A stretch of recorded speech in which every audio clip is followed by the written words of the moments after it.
Hello students, आज हम अपनी साइंस क्लास में करते हैं वर्क, एनर्जी एंड पावर से रिलेटेड कुछ फॉर्मूले और फिर अपनी नेक्स्ट क्लास में करेंगे इनसे रिलेटेड सारे न्यूमेरिकल्स। पहले इंडेक्स वाले न्यूमेरिकल एंड देन एक्सरसाइज वाले न्यूमेरिकल। तो न्यूमेरिकल करना कोई बहुत मुश्किल काम नहीं है, सब बच्चों को पता नहीं क्यों फियर है न्यूमेरिकल से। तो न्यूमेरिकल के लिए सबसे इंपॉर्टेंट फॉर्मूले हमें परफेक्टली पता होने चाहिए और एक बहुत छोटी छोटी मैथमेटिक्स की कैलकुलेशन हमें आनी चाहिए, जो एक बेसिक कैलकुलेशंस होती हैं, जैसे डिवीजन हो गया, फ्रैक्शंस का एडिशन सब्ट्रैक्शन हो गया, मल्टीप्लिकेशन हो गया। ये सब यदि आपको आता है तो आप बहुत इजीली न्यूमेरिकल्स कर सकते हो। न्यूमेरिकल्स कोई बहुत हार्ड नहीं होते, है ना।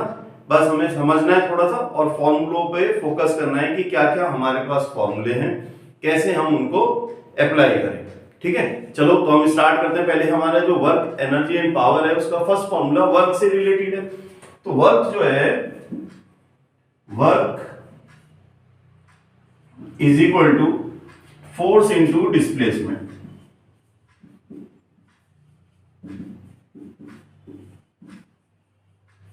राइट, फर्स्ट फॉर्मूला हो गया और हम इसे ऐसे भी लिख देंगे, work is equal to force into S for displacement.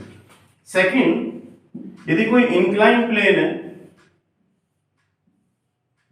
ऐसे, तो हमने पढ़ा इसका फॉर्मूला। तो वर्क जो होता है उसका फॉर्मूला है F S into cos theta. यहां हमने थीटा जिस भी एंगल से वो इंक्लाइन कर रहा है कॉस थीटा ले लेंगे।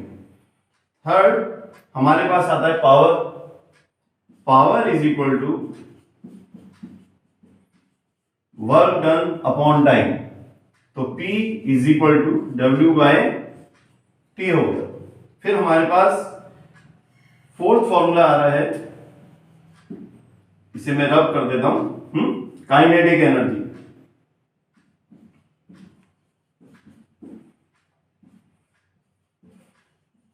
काइनेटिक एनर्जी का फॉर्मूला है हमारे पास half mv square, where m is equal to mass. m हमारे पास मास हो गया और v4 वेलोसिटी हो गई। सिंपल है, ये सब हमने पहले ही पढ़ा हुआ है। ठीक है, इसी के साथ हमारे पास हम वर्क एनर्जी प्रिंसिपल भी लगा सकते हैं, वर्क एनर्जी थ्योरम भी यूज करेंगे। क्या है work energy theorem? Work energy theorem, work energy theorem में सिंपल है कि कैसे वर्क निकालें, वर्क डन निकालें। तो उसमें जो वर्क है is equal to change in kinetic energy. Change in kinetic energy equal to work done. तो चेंज इन काइनेटिक एनर्जी कैसे निकलेगा? Final kinetic energy minus initial kinetic energy. तो final kinetic energy minus initial kinetic energy. तो final kinetic energy को आप लिख सकते हो हाफ mv स्क्वायर, क्योंकि फाइनल वेलोसिटी लगा दो उसमें, और इनिशियल में हाफ m u स्क्वायर। तो ये भी हम वर्क को फाइंड आउट करने के लिए क्या करते हैं, यूज करते हैं। और एनसीईआरटी के कई सारे क्वेश्चन में ये थ्योरम भी एप्लीकेबल है, अप्लाई होगी। राइट, इसके बाद हम करते हैं, हमारे पास है फॉर्मूला किसका? पोटेंशियल एनर्जी का। तो पोटेंशियल एनर्जी फॉर्मूला 6 है पोटेंशियल एनर्जी। पोटेंशियल एनर्जी को U से डिनोट करते हैं और पोटेंशियल एनर्जी का फॉर्मूला हो गया mgh। यहां पर m मास, g ग्रेविटेशनल एक्सेलरेशन,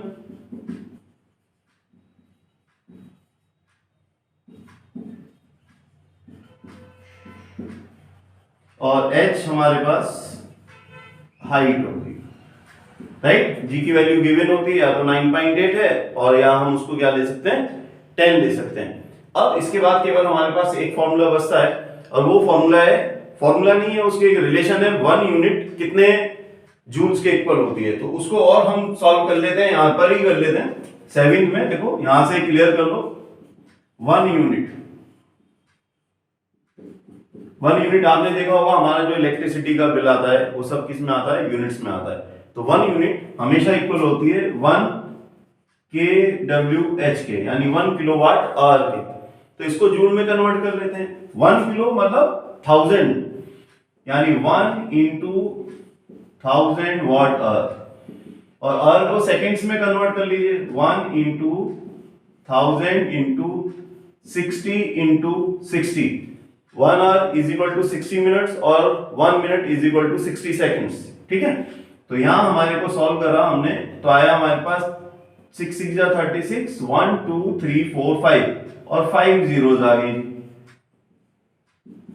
तो यदि हम इसे साइंटिफिक नोटेशन में लिखें तो इधर से हम इसे एक्सपोनेंशियल फॉर्म में साइंटिफिक नोटेशन में लिख देते, इधर से इधर चले तो कितना डिजिट इधर चले, यहाँ कोई पॉइंट तो नहीं है तो यहीं से पॉइंट मानते हैं, यहां से स्टार्ट करा काउंट करना, 1 2 3 4 5 6 डिजिट्स इधर आए, तो हम इसे लिख सकते हैं 3.6 into 10 raise to the power 6 joules, 10 raise to the power 6 joules. तो यदि हम ये सारे फॉर्मूले आते हैं बड़े आराम से, तो एनर्जी का और वर्क एनर्जी एंड पावर के न्यूमेरिकल्स करने में कोई भी प्रॉब्लम नहीं आएगी। तो फिर एक बार ये रिवाइज कर लो, क्या है, फर्स्ट है work done is equal to force into displacement, means work is equal to F into S, यहां पर एस जो है हमारा डिस्प्लेसमेंट है। सेकंड, यदि कोई इंक्लाइंड प्लेन होता है, थीटा से उस पे इंक्लाइन किया हुआ है, अभी मैंने बताया था किसी चीज को यदि हम ऐसे लेके चलते हैं तो वो सरफेस से क्या बनाता है, कोई एंगल बनाता है। यदि ऐसा कोई न्यूमेरिकल हमारे पास आएगा तो हम F work done is equal to F into S into cos theta ले लेंगे, थीटा यहाँ पर एंगल है। फिर पावर है, पावर होता है रेट ऑफ डूइंग वर्क, तो इसका मतलब वर्क अपॉन टाइम, तो पावर का फॉर्मूला हो रहा वर्क अपॉन टाइम, राइट। फिर हमारे पास जो फोर्थ फॉर्मूला आया वो किसका आया, काइनेटिक एनर्जी का है। काइनेटिक एनर्जी किसके इक्वल है, हाफ mv स्क्वायर, जहां पर m मास v4 वेलोसिटी है। नेक्स्ट है वर्क एनर्जी थ्योरम या वर्क एनर्जी प्रिंसिपल भी बोलते हैं। तो वर्क एनर्जी थ्योरम क्या है, work is equal to change in kinetic energy. यदि हमारे पास 2 वेलोसिटीज हैं तो उसमें कितना काइनेटिक एनर्जी में चेंज होगा, वो आएगा उसके वर्क के इक्वल। तो हम लिख सकते हैं यहाँ पे final kinetic energy minus initial kinetic energy. Final में आप फाइनल वेलोसिटी लगा दो, इनिशियल में आप इनिशियल वेलोसिटी से काइनेटिक एनर्जी निकाल दो। तो हमारे पास फॉर्मूला बना half mv square minus half mu square, v4 final velocity, u4 initial velocity. Next sixth आता है हमारे पास पोटेंशियल एनर्जी। तो पोटेंशियल एनर्जी का हमारे पास फॉर्मूला mg h है, यहाँ m for mass, g for gravitational acceleration and h for height हो गया, राइट। अब लास्ट चीज बचती है हमारे पास 7 में कि यूनिट, 1 यूनिट में और ये कॉमर्शियल यूनिट हो गई, और 1 यूनिट में और जूल में क्या रिलेशन है। तो हमारे पास एक न्यूमेरिकल है, इसमें 1 और 2 न्यूमेरिकल्स हैं जिसमें यूनिट को जूल में कन्वर्ट करना है, ठीक है। तो हमने कहा 1 unit is equal to 1 kWh, 1 kilowatt hour. तो हमने 1 किलोवाट को पहले वाट आवर में कन्वर्ट कर दिया, 1000 से मल्टीप्लाई कर दिया, फिर 1 इंटू 1000 इंटू 60 इंटू 60 मल्टीप्लाई कर लो, तो 3650 आ जाएगा हमारे पास। तो इसको हमने साइंटिफिक नोटेशन में लिखा 3.6 into 10 raise to the power 6 joule. It means कि हमारे पास जो 1 यूनिट है वो किसके कितने जूल के इक्वल है, 3.6 into 10 raise to the power 6 joules के इक्वल है, ठीक है। यदि हमें यूनिट देंगे और उसे हमें जूल्स में कन्वर्ट करना हुआ तो हम इजीली इसको इस वाले रिलेशन से क्या कर सकते हैं, कन्वर्ट कर सकते हैं, राइट। तो ये सब आप लर्न कर लो, समझ लो इसको। फिर मैं आता हूं अपनी इंटेक्स क्वेश्चंस के फर्स्ट क्वेश्चन पर, राइट, ठीक है। तो फर्स्ट न्यूमेरिकल ये है, आप देखिए ये हमारा इंटेक्स क्वेश्चन है first, work energy and power से रीड कर लेते हैं। क्या है, a force of 7 Newton acts on an object, the displacement is से 8 मीटर। तो फोर्स हमें 7 न्यूटन की गिवन है और डिस्प्लेसमेंट 8 मीटर का हुआ है। तो in the direction of the force, let us take it that the force acts on the object through it the displacement. तो what is the work done in this case. तो simple हमें इसमें work done निकालना है। देखो बच्चों, work done निकालने का या किसी भी न्यूमेरिकल करने का एक बहुत सिंपल सा तरीका है कि सबसे पहले हमें ये फाइंड आउट कर लेना चाहिए कि उसमें क्या क्या चीजें गिवन है। देखो मैं अब आपको इसी क्वेश्चन को सॉल्व करते हुए बता रहा हूं और आप ट्राई करो उससे, और वैसे हमारे सारे न्यूमेरिकल हो जाएंगे। तो इसका सॉल्यूशन यहां से स्टार्ट किया हमने, हमें क्या गिवन है, 7 न्यूटन वर्क, ये 7 न्यूटन फोर्स, तो F हमारे पास आ गया 7 न्यूटन। सेकंड थिंग हमें क्या गिवन है, 8 मीटर डिस्प्लेसमेंट, जिसे हम S से डिनोट कर रहे हैं। ये कितना है 8 मीटर। वो कह रहा है क्या चीज फाइंड आउट करो, वर्क फाइंड आउट करो। तो वर्क के आगे क्वेश्चन मार्क लगा लेते हैं, भाई हमें वर्क फाइंड आउट करना है। अब ये सोचना है कि हमें कैसे फाइंड आउट करें। तो वर्क का हमारे पास सिंपल सा फॉर्मूला है, मैंने लास्ट वीडियो में आपको बताया भी था। तो जो वर्क है, work is equal to force into displacement, force into displacement. तो हमारे पास फोर्स कितनी है, बहुत सिंपल सा 7 न्यूटन की फोर्स है, और डिस्प्लेसमेंट कितना है 8। तो 7 8 जा 56, तो हमारे पास 56 जूल, क्योंकि वर्क की यूनिट कितनी होती है, जूल होती है। तो 7 8 जा 56 जूल क्या आ गया, हमारा वर्क आ गया। ये बात समझ में आई। तो बहुत सिंपल है, इतना बड़ा क्वेश्चन ज्यादा बड़ा है पर उसका जो आंसर है वो बहुत सिंपल सा है। तो हमें सिंपल सा फॉर्मूला लगाना था, फोर्स पहले, फिर वही बात बता रहा हूं कि पहले उसे कलेक्ट कर लो क्या क्या चीजें गिवन है, बस फिर हमें फाइंड आउट करना है कि इसके पास तक हम पहुंचे कैसे। ठीक है, जैसे हमें वर्क निकालना है तो वर्क का हमारे पास फॉर्मूला पता होना चाहिए हमें। Work is equal to simple सा फोर्स इनटू डिस्प्लेसमेंट। तो फोर्स भी गिवन थी, डिस्प्लेसमेंट भी गिवन था, तो सिंपल हमने इसको मल्टीप्लाई कर दिया, 7 इंटू 8 56। तो हमारे पास आ गया 56 जूल वर्क। ठीक है, अब चलते हैं अपने नेक्स्ट क्वेश्चन पे। ओके स्टूडेंट्स, अब आते हैं अपने सेकंड क्वेश्चन पर। ये सेकंड जो हमारा क्वेश्चन है पेज नंबर 149 पर है, न्यूमेरिकल क्वेश्चन नंबर 4 जो इंडेक्स क्वेश्चन है। तो रीड कर लो एक बार, फिर ये भी बहुत सिंपल सा क्वेश्चन है। तो a pair of the bullocks exerts a force of 140 Newton, 140 Newton on a plow. The field being plowed 15 metre, और कितना एक तरह से डिस्प्लेसमेंट हुआ 15 मीटर का। तो how much work is done in ploughing the length of the field. तो simple सा, इसमें हमें फोर्स भी गिवन है और फोर्स के साथ साथ डिस्प्लेसमेंट भी गिवन है कि जब प्लो कर रहा है कोई तो 140 न्यूटन की फोर्स बुलक प्लो पे फोर्स एक्ट कर रहे हैं, और जो डिस्प्लेसमेंट हो रहा है वो 15 मीटर का है। तो फिर हमने सिंपल सा लिख लिया जी, force 140 newton and displacement S is equal to 15 metre. क्या फाइंड आउट करना है, अगेन वर्क फाइंड आउट करना है। तो फिर वही सिंपल सा formula, work is equal to force into displacement. Force हमारे पास 140 न्यूटन है, डिस्प्लेसमेंट 15 मीटर का हुआ, तो हम इसको क्या करें, मल्टीप्लाई कर लेते हैं दोनों। ये लीजिए 140 को 15 से मल्टीप्लाई, 5 0 0, 5 4 जा 20, 5 1 जा 5 और 2 7, 1 0 0, 1 4 4 और 1 1 जा 1, 0 0, 7 and 4 11, यहाँ 2। तो इसका आंसर आ गया 2100 जूल। तो सेकंड क्वेश्चन भी बहुत इजी है, कितना आ गया 2100 जूल। ठीक है, अब चलते हैं अपने थर्ड क्वेश्चन पर। तो स्टूडेंट्स, अब हम करते हैं अपना पेज नंबर 152 पर क्वेश्चन नंबर 3। ये क्वेश्चन बहुत इंपॉर्टेंट है, बहुत बढ़िया क्वेश्चन है, हम इसे ध्यान से करें, है ना। पेपर में भी आ सकता है हमारे, या इस टाइप का कोई क्वेश्चन हमारे पेपर में आ सकता है। देखो रीड करते हैं, the kinetic energy of an object of mass m। तो कोई ऑब्जेक्ट है जिसका मास हमें m गिवन है, तो लिख लेते हैं यहां भाई सॉल्यूशन में, यहां मास कितना है m है, विद अ वेलोसिटी ऑफ, तो v दिया हुआ है हमें 5 मीटर पर सेकंड इज 25। इसका मतलब ये जो 25 है ये काइनेटिक एनर्जी है, काइनेटिक एनर्जी हो गई हमारे पास 25 जूल।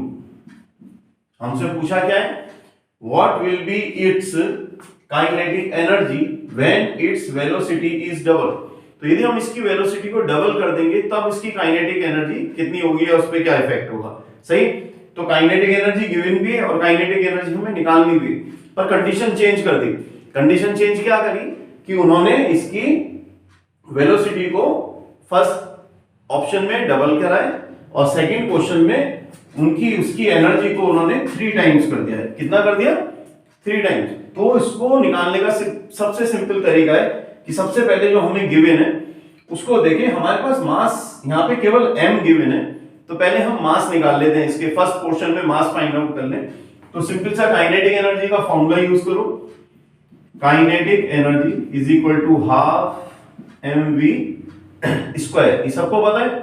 फिर देखिए काइनेटिक एनर्जी के प्लेस पे 25 लिख दीजिए, हाफ लिख दीजिए, मास अभी m ही था, इंटू v स्क्वायर, v हमारे पास वेलोसिटी थी 5 square. In the next step 25 is equal to half into m into 5 जा 25। सॉल्व कर लो, 25 से ये 2 को मल्टीप्लाई कर दो, 25 इंटू 2 इंटू m इंटू 25। और नेक्स्ट स्टेप में हमने 25 को नीचे ले गए, तो हमारे पास m आ गया 25 इंटू 2 अपॉन 25 से 25 कैंसिल, तो m इज इक्वल टू 2 क्या आएगा बेटा, किलोग्राम। तो हमने पहले फाइंड कर लिया हमारा मास, तो मास आया हमारा 2 किलोग्राम। अब हमें फर्स्ट कंडीशन लगानी है कि when the velocity is double, तो न्यू वेलोसिटी क्या आएगी, पहले वेलोसिटी कितनी थी 5 थी, तो जब डबल करा तो कितनी हो गई न्यू वेलोसिटी। हम लगा लें यहां 2 इंटू जो पहली वेलोसिटी है, पहली वेलोसिटी कितनी थी 5, तो हमारे पास न्यू वेलोसिटी आ गई 10 मीटर पर सेकंड, राइट। अब इससे हम काइनेटिक एनर्जी निकाल देते हैं। तो kinetic energy is equal to half mv square. हाफ m कितना है बेटा हमारे पास, m तो अब 2 है, और 10 स्क्वायर, 2 से 2 कैंसिल, तो हमारे पास कितना है 10 इंटू 10 मीन्स 100 जूल। तो हमारे पास अब से इसकी जो काइनेटिक एनर्जी 100 जूल हो गई। कब हुई 100 जूल, जब हमने इसकी वेलोसिटी को डबल कर दिया। ऐसे हम इसका सेकंड केस भी कर सकते हैं। इसके सेकंड केस में हम क्या करेंगे, इसकी वेलोसिटी को ट्रिपल कर देंगे। ट्रिपल कितना हो गया, मतलब 3 इंटू 5 15, और उससे भी हमारे पास क्या आ जाएगी, एक न्यू काइनेटिक एनर्जी आ जाएगी। आप इतने इसको सॉल्व करो, फिर मैं अभी इसका सेकंड पार्ट भी करता हूं। चलिए अब करते हैं इसका सेकंड पार्ट। सेकंड पार्ट में क्या था कि वेलोसिटी को इंक्रीज करना था 3 टाइम्स, तो न्यू वेलोसिटी फिर आ गई हमारे पास, न्यू वेलोसिटी लिख लेते हैं, 3 टाइम्स कर देते हैं, 3 इंटू 5, 3 5 जा 15 मीटर पर सेकंड। अब उसे इस केस में काइनेटिक एनर्जी कितनी होगी, तो फिर काइनेटिक एनर्जी का फॉर्मूला लगाओ, बहुत सिंपल है sum. Kinetic energy is equal to half mv square. Half mass 2 kilogram था और वेलोसिटी हमारे पास 15 हो गई बेटा, 15 का स्क्वायर, 2 से 2 कैंसिल, फिर हमारे पास 15 इंटू 15 होता है 225 जूल्स। तो काइनेटिक एनर्जी निकालिए, तो ये किस में आ गई, जूल्स में आ गई। तो हमें कोई कहता है कि 2 टाइम्स करेंगे तो हम 2 टाइम्स कर देंगे, कोई कहेगा 3 टाइम्स करेंगे तो हम उसको 3 टाइम्स कर देंगे। तो इतने ये करिए, फिर नेक्स्ट क्वेश्चन करते हैं। चलिए स्टूडेंट्स, अब हम करते हैं question number 3 on page number 156 index का। ये लास्ट न्यूमेरिकल है इंडेक्स में, ठीक है, पावर से रिलेटेड है। तो हमें पहले क्या गिवन है ये निकाल लेते हैं, फिर वही पावर फाइंड आउट कर लेंगे। तो a lamp consumes 1000 joule of electrical energy. जो कंजप्शन है वो वर्क में इंक्लूड होता है। तो हमें वर्क गिवन है W is equal to 1000 joule. कितने सेकंड्स में करा, 10 सेकंड्स में। इसका मतलब टाइम भी गिवन है 10 सेकंड्स। पूछ के आ रहा है हमसे पावर, तो पावर हमें फाइंड आउट करनी है। तो सिंपल सा पावर का फॉर्मूला पता होना चाहिए आपको। Power is equal to W by T। तो W कितना है 1000 जूल्स, टाइम कितना लगा 10 सेकंड्स। इसको कैंसिल कर दे तो हमारे पास क्या आ गया 100। तो हमें पावर की यूनिट पता होनी चाहिए, तो पावर की यूनिट होती है वॉट। तो यहाँ पे आप लगाना वॉट, और हमारे पास इसका आंसर आ गया power is equal to 100 watt, right. तो ये सारे आप एक बारी करके देखें। इसके बाद फिर हम आते हैं अपनी एक्सरसाइज पे। तो अभी करते हैं एक्सरसाइज पे, जो भी फर्स्ट न्यूमेरिकल है उसे सॉल्व करते हैं, ठीक है।